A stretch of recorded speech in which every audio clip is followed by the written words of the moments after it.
السلام علیکم ورحمۃ اللہ وبرکاتہ۔ الحمد للہ رب العالمین والعاقبۃ للمتقین والصلاة والسلام علی سید الانبیاء والمرسلین، اما بعد فقال اللہ تعالی فی القرآن الحکیم۔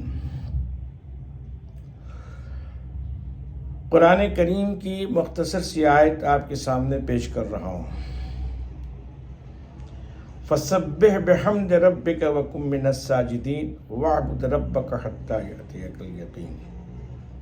جناب رسول خدا صلی اللہ علیہ وآلہ وسلم کو کہا جا رہا ہے کہ آپ تسبیح بیان کیجئے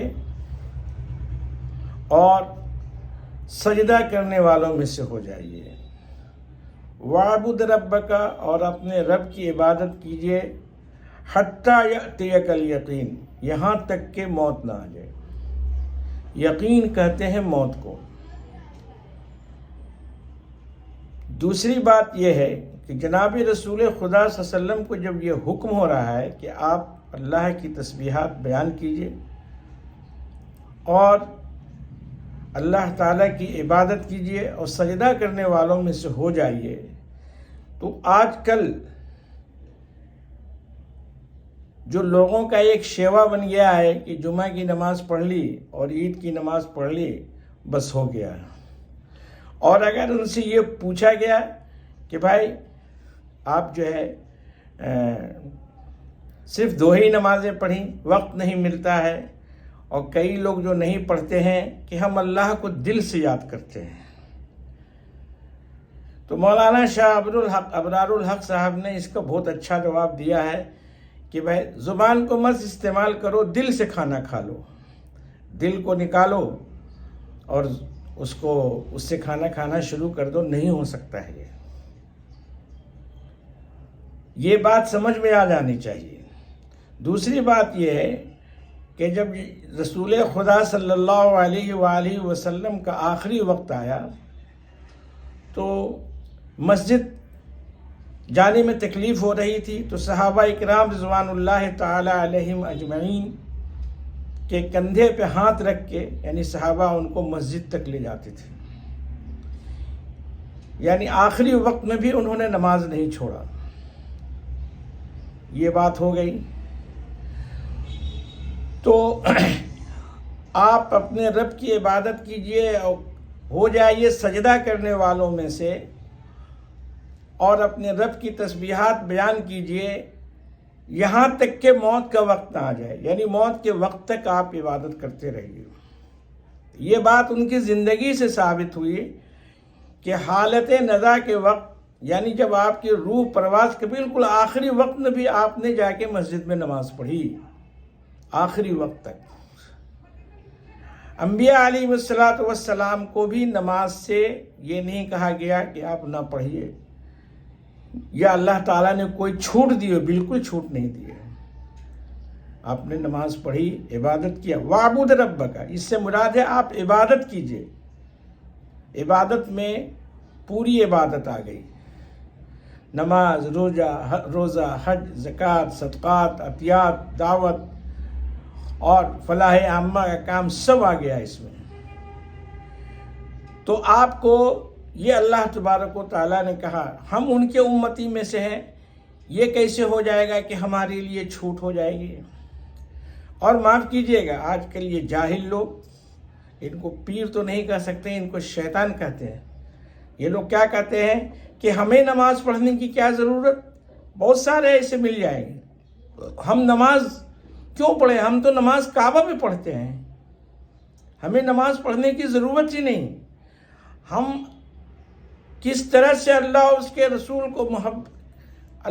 رسول سے محبت کرتے ہیں اور قرآن و سنت پہ عمل کرتے ہیں، یہ تمہارے سمجھ میں نہیں آئے گا۔ اپنے مریدین سے کہتے ہیں یہ تمہارے سمجھ میں نہیں آئے گا کہ ہم کس طرح سے اللہ کی عبادت کرتے ہیں، کبھی نماز نہیں پڑھتے ہیں، وہ پیر بن کے بیٹھے ہوئے ہیں۔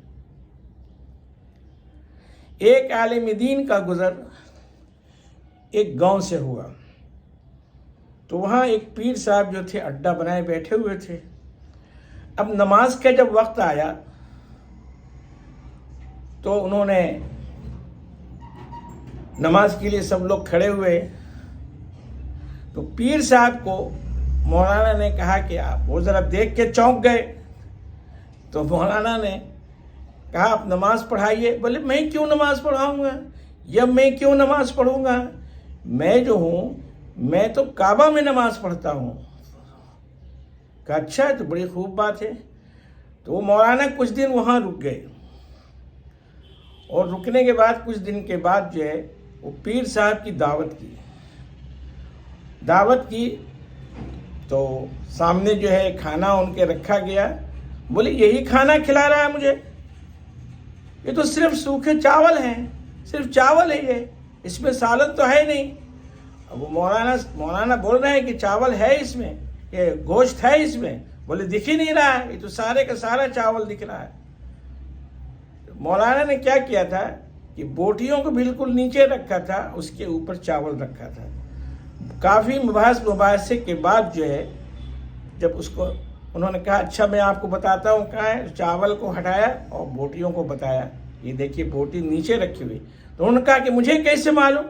कहा वाह पीर साहब, आप यहाँ से कई हज़ार मील नमाज पढ़ लेते हैं और पढ़ के वापस भी इस जगह पे आप आ जाते हैं, और आपको ये पता नहीं कि ये एक 1.5 फीट यानी एक डेढ़ बालिश के नीचे जो है गोश्त की बोटी रखी हुई है, ये आपको पता नहीं। बस गांव वाले बरस पड़े, कह रहे ये तो अब तक मुझे ये अंधेरे में रखे हुआ था। और खूब पिटाई की गांव वालों ने, फिर भगाया उनको। और माफ़ कीजिएगा, इसमें ज़्यादातर जो बेचारी हमारी माँ बहनें हैं वो ज़्यादा बेचारी शिकार होती हैं ये जाहिल पीरों की। तो इबादत, फ़राइज़, वाजिबात और ये सब कभी ज़िंदगी में माफ़ नहीं है, ये तो भूल जाएं लोग। इस आयत को पढ़ने के बाद भूल जाएं, और यकीन के माने आते हैं कि जिसका होना बहुत ज़रूरी है। इसीलिए कुरान ने क्या कहा कि हत्ता यअतियकल यकीन, जब तक के मौत ना आ जाए उस वक्त तक आप इबादत कीजिए और तस्बीहात बयान कीजिए और सजदा करने वालों में से हो जाइए। एक जगह और यकीन का मफ़हूम बताता हूँ, वकुन्ना नखूज़ु मअल खाइज़ीन वकुन्ना नुकज़्ज़िबु बियौमिद्दीन हत्ता अतानल यकीन। जो लोग इबादत नहीं करते हैं मेरे भाई, वो तरह तरह के हीले बहाने करते हैं। उसका कुरान ने खाका खींचा है। खाका क्या खींचा है?